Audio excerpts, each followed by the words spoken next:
Today I'm going to give you just a very basic introduction to phylogenetics, and then we're going to go look at some groups of fungi from a phylogenetic perspective.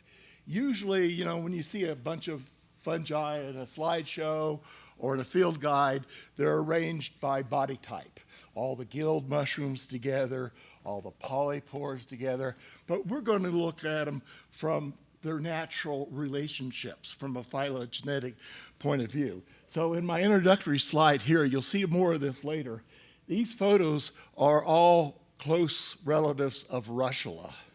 So anyway, in biology, phylogenetics is the study of evolutionary history and relationships among individuals or groups of organisms. Basically, phylogenetics is the study of the evolution of life.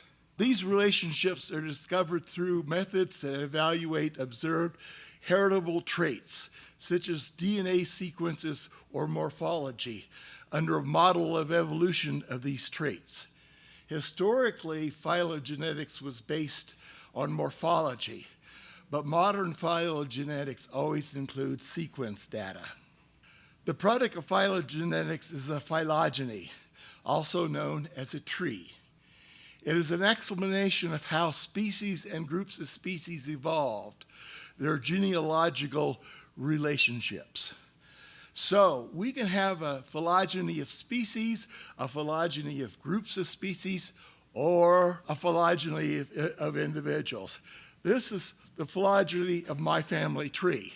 So, and just like in any fungal phylogeny or any plant phylogeny or any animal phylogeny, it shows, an organism and what came before it. Here's a basic tree of life. It's actually rather speculative because there's a lot more we need to learn about this. But it illustrates the three domains of life. That is the three basic groups of life.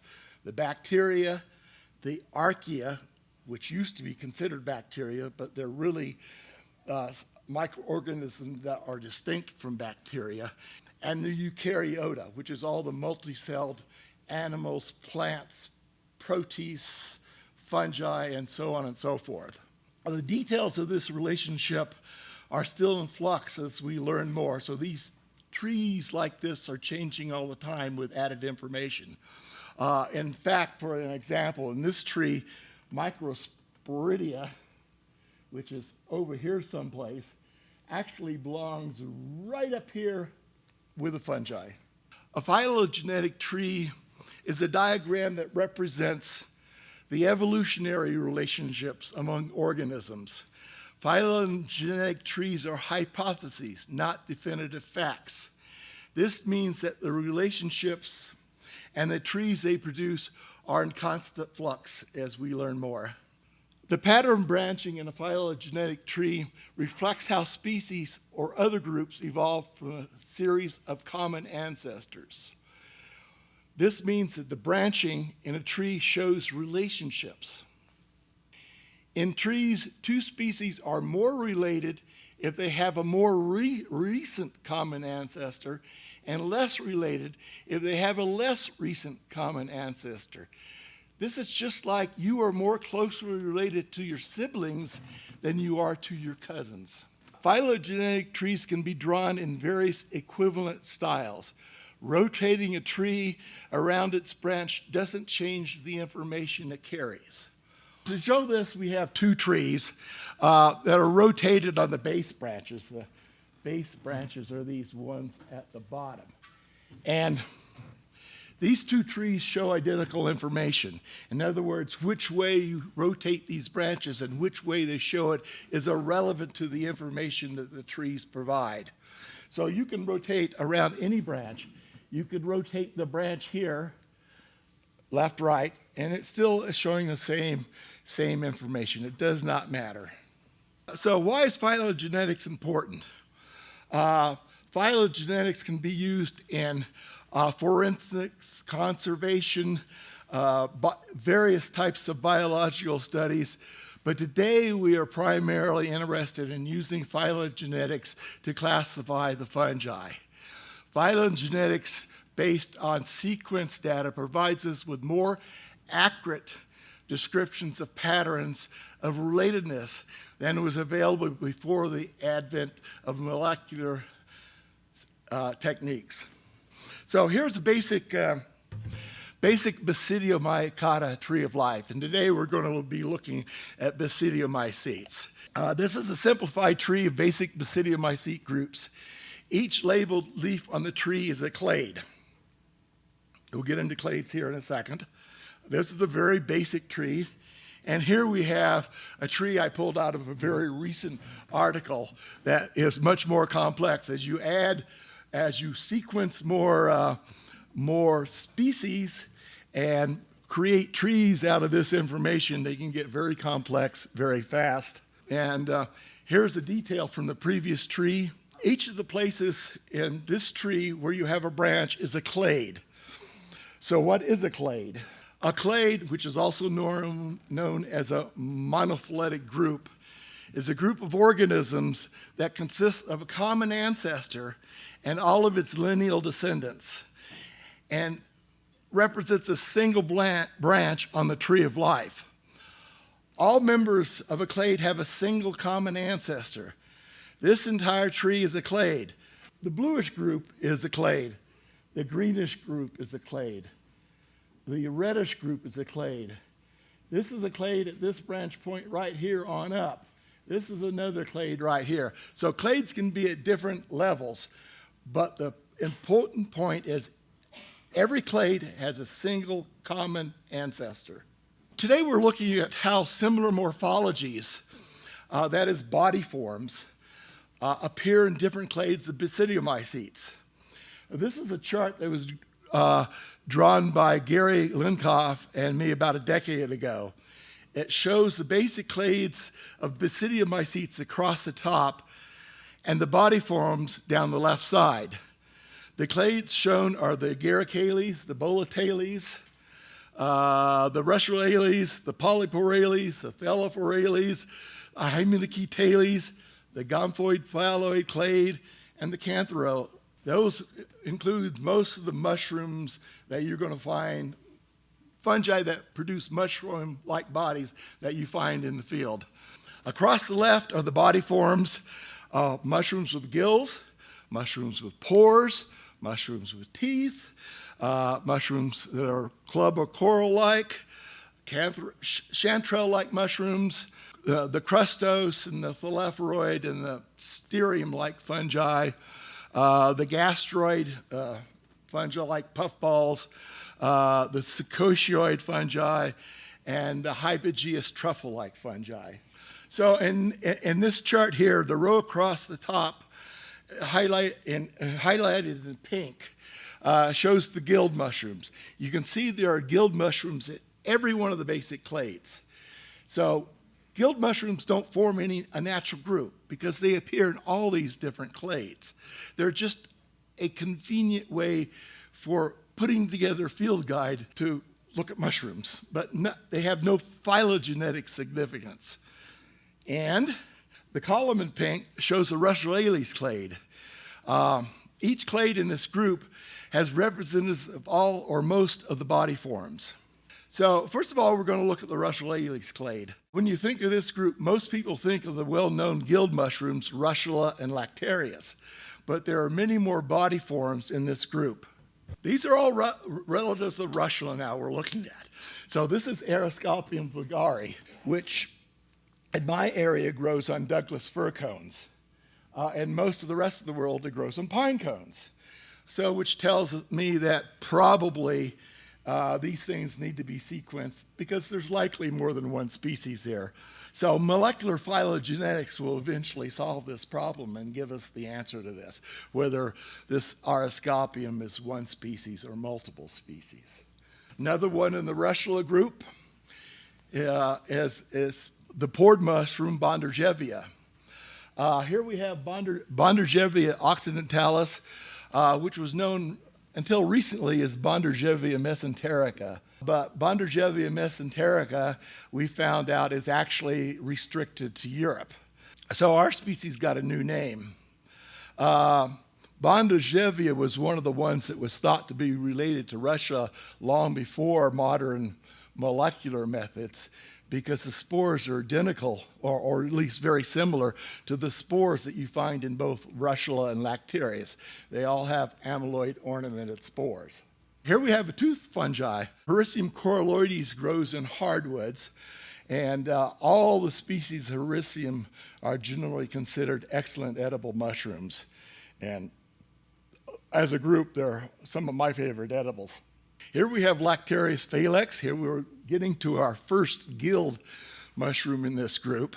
Lactarius are all ectomycorrhizal. That is, they grow in symbiotic relationship with their tree hosts. Lactarius Phallales is associated with spruce. So in California, we only have spruce in the extreme northern part of the state, so that's the only place we'll find this mushroom in California. Another guild mushroom, Lentinellus ursinus, is a wood rotter, grows on hardwoods, occasionally on conifers. The jagged edges of the gills of the Lentinus species are distinct. You can see the edges are sort of jagged here. And all species of Lentinus has that feature and makes the genus rather easy to recognize in the field. Here is a truffaloid mushroom, Leucogaster rubescens. These things are hypogeous. When they mature, sometimes they're rumpant. In other words, they're just beginning to show the tops above the soil so you can see them. This, like most of the Russulales, is ectomycorrhizal.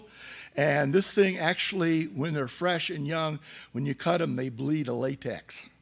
This is Neoalbatrellus ceruleoporus. And this one is probably ectomycorrhizal with conifers and maybe alder, because it's usually found with both conifers and alder in the area.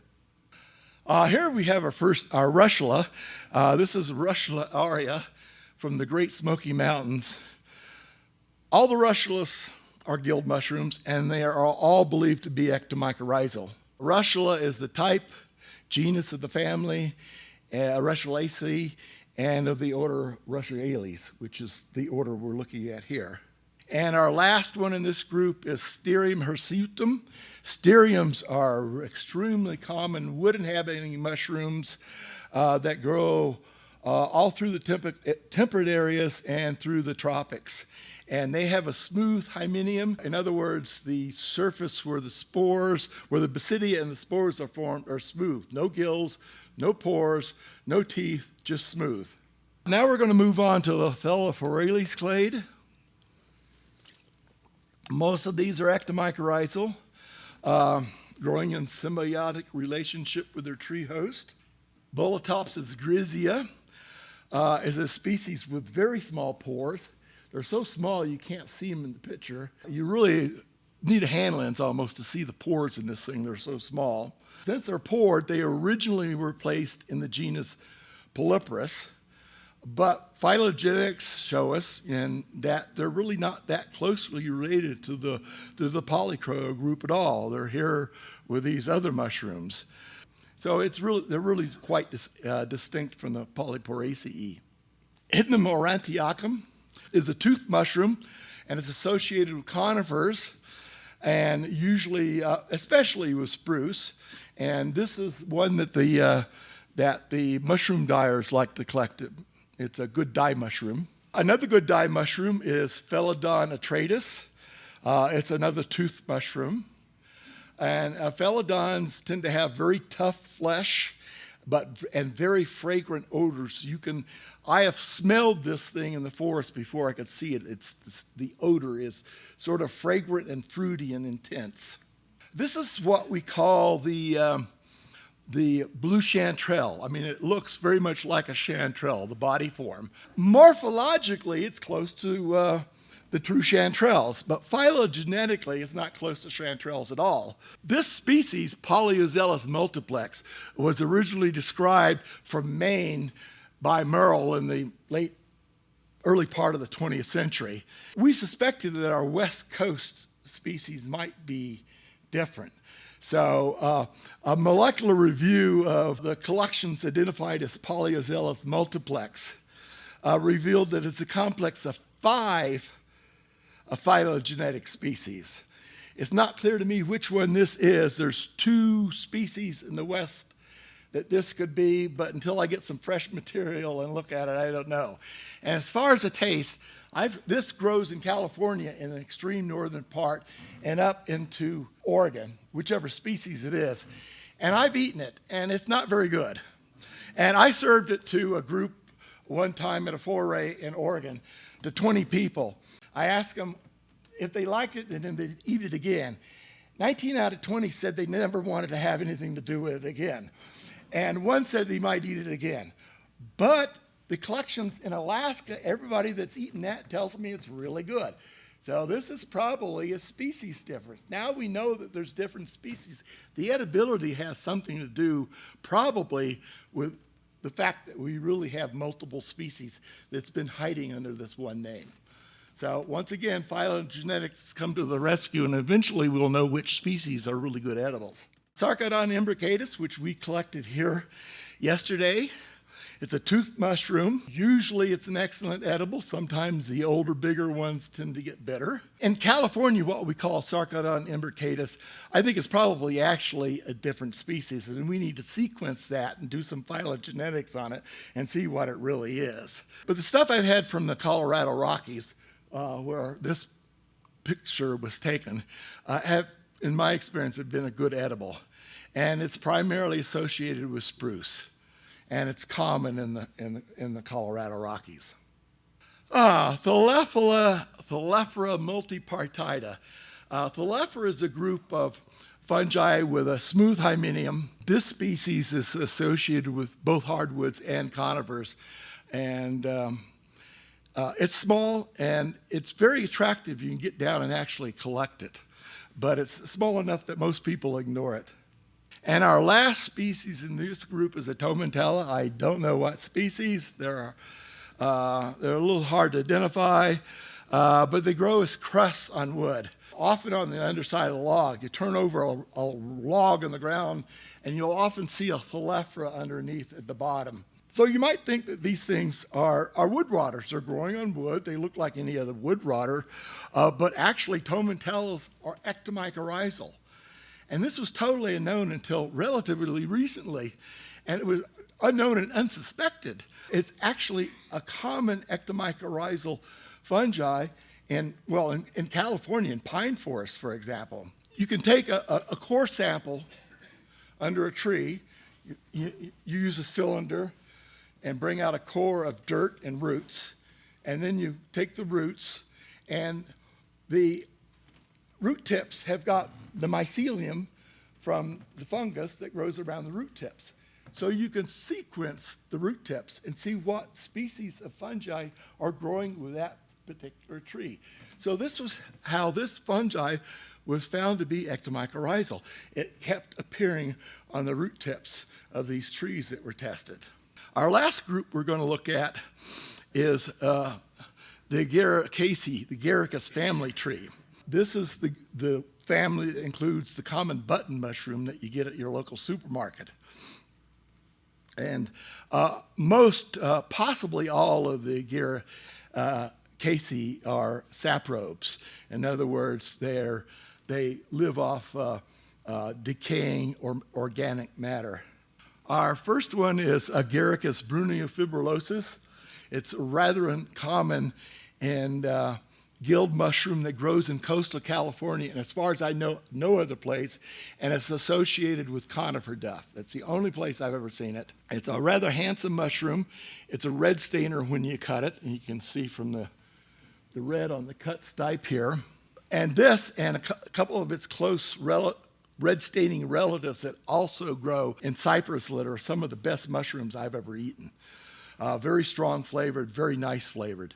This was formerly called Agaricus fuscofibrillosus, but that's a similar European species. And molecular phylogenetics has shown that this one is distinct and it now has this new name. So we also have here Agaricus inopertus. This has a psicosioid body form. So this was originally called Endotychum depressum. Endotychum is a Scoticioid genus, but once again, molecular analysis proved that this does not belong in Endotychum, but it actually belongs in Agaricaceae. And what you have here is with these types of mushrooms, the spore mass never opens up. It never forms, normal plate-like gills. The gill-type structure is just sort of a mess inside the fungus. And most of these Scoticioid-type mushrooms have lost the ability to forcibly discharge their spores. So this just has a persistent annulus that keeps the gill cavity always enclosed. Another Agaricus is Agaricus subrulescens. All Agaricus in the genus Agaricus are saprobes. That is, they are organisms that derive its nourishment from non-living or decaying organic matter. And subrulescens is in the edible range of Agaricus. Most Agaricus are edible. There's one group of Agaricus species that are not edible. They usually cause these GI upsets. Here we have Basidiomycetes phalloides. This is a stalked puffball. It's ball-shaped, and everything is enclosed in a peridium, and that's the outer tissue layer.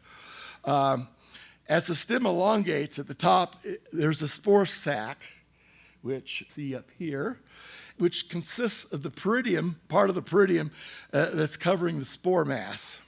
And this is at maturity, the peridium falls off, and you have the dried spore mass here, and it's just dispersed by wind and animals rubbing against and everything. And this thing occurs in my front yard every year. This is where this one was taken. It's not very common, but it likes sort of this heavy duff like you see in the background here. This is Bovista estivalis. This small puffball and other Bovista species are common saprobes in grasslands. In our area, you go out into a grassland or a pasture, you'll normally see possibly several species of Bovista in a single day, and other small puffballs. All the puffballs at maturity have a dried spore mass in here. When these were young, they're all white inside. As they mature, the mature spores are brown. Calvaceous sculpta is a much larger puffball, and it's found in the mountainous regions of the western United States. It was originally described by Harkness, who was a famous, he was head of the California Academy of Sciences, and he sort of did this in his retirement and really became an expert in certain groups of mushrooms in the late 1800s. He described this mushroom in 1895. He called it a curious and strikingly beautiful species. And this is something I do like to find in a photograph in the Sierras. And it should occur here in the Rockies too. Chlorophyllum brunium. This is what is known as the shaggy parasol. This is an excellent edible mushroom, at least for most people. It was formerly placed in the genera Lepiota or Macrolepiota, but molecular phylogenetics has showed that this belongs in the genus Chlorophyllum, which is the same genus as the poisonous green-spored Chlorophyllum molybdites. And in my area, we'll find Chlorophyllum brunium, but Chlorophyllum molybdites likes hotter weather, and we don't have it in my area of coastal California. So we don't have to worry about confusing this with molybdites. Coprinus comatus, this is the edible shaggy mane, one of the ink cap mushrooms. The Coprinus genus was split about a decade ago. The two Coprinus are in the Agaricaceae family. And there's only a few left in Coprinus, literally a handful. Most of what was in Coprinus is now in the genera Coprinopsis, Coprinellus, and Parasola, which they're not related to Agaricaceae, they're related to Sapphirellus. Lepiota castanea-disca, this is a California endemic. It's found with conifers, especially redwood and Monterey cypress. And Monterey cypress is a habitat that's really good for these small lepiotoid mushrooms, Lepiota and some of its close relatives. And another one in this group, Leucoagaricus arminiacus. This belongs to the Leucoagaricus rubertinctus complex, which in California holds about a dozen taxa. Nearly all are undescribed. This is a phylogenetics work in progress. And if Elsa would get her act together, publish all these things, we know what they are. This is Montagna arenaria. It reminds you of a dried inkcap mushroom. And indeed, it is related to the genus Coprinus here in the Agaricaceae. It's common in the deserts of Southern California and the Western United States. Outside of the desert areas, I've never seen it. One last of these stalk puffball type things is Podaxis pistularis. It's another desert inhabiting mushroom. We need to do phylogenetic work on this because it appears to be a complex of closely related species. So now we have, getting close to the end here, I've got a sort of a simplified fungal tree. Long way there. Over here we have fungi. And then we have some basic subdivisions of the fungi. I didn't put them all in here, but the one we're looking at is the group Dicaria. And Dicaria are split into two groups. The Ascomycetes, which is the true truffles and morels and all the cup fungi and everything. And the groups we've been looking at today, the Basidiomycetes. And the Basidiomycetes are grouped into three different groups: the rust, the smuts, and the Agaricomycotina, which is the more or less what we would call the mushroom-forming fungi. And that group is again divided into three different groups: the Tremella group and the Dacromyces group are both jelly fungi type groups. And then we have the Agaricomycetes, which is our common mushrooms. And the Agaricomycetes have a whole bunch of different orders. I've put down right here some of the common orders, the Agaricaceae and the Bolatales and the Cantharellales and so on and so forth. And behind the names are the estimated number of genera and the estimated number of species in each of these orders. And these numbers are growing as we sequence more things, we learn more about it, and we find that it's much more complex than we've thought in the past. And in fact, in some of these genera, when people who are studying the genera start looking at it, they sequence something they think is this species. And all of a sudden they thought this was a species and this was the same thing and this was the same thing, but they're really all different. So rather than the one species we thought we had, we may have 2 or 3 or 10 or 12 or 15. So we're learning more all the time. If you're interested in learning more about phylogenetic biology and phylogenetic trees, I strongly recommend this book, Tree Thinking. It's clearly written and accessible. It's got good graphics that illustrates the concepts. It's an excellent overview of phylogenetic and evolutionary thinking. And for lots and lots more of online mushroom information, and go to my websites, Michael Webb and California Fungi. There's thousands and thousands and thousands of mushroom photographs you'll find here, largely from California, but most of these are found all through the Western United States. But I also have stuff from the Smokies, where we have studied for several years, and other areas. If you're interested in Western U.S. mushrooms, I really recommend the California Mushroom book, which I co-authored, and it's widely available at bookstores, or you can order a signed copy by me from californiamushrooms.us. And so that's it. Thank you for coming.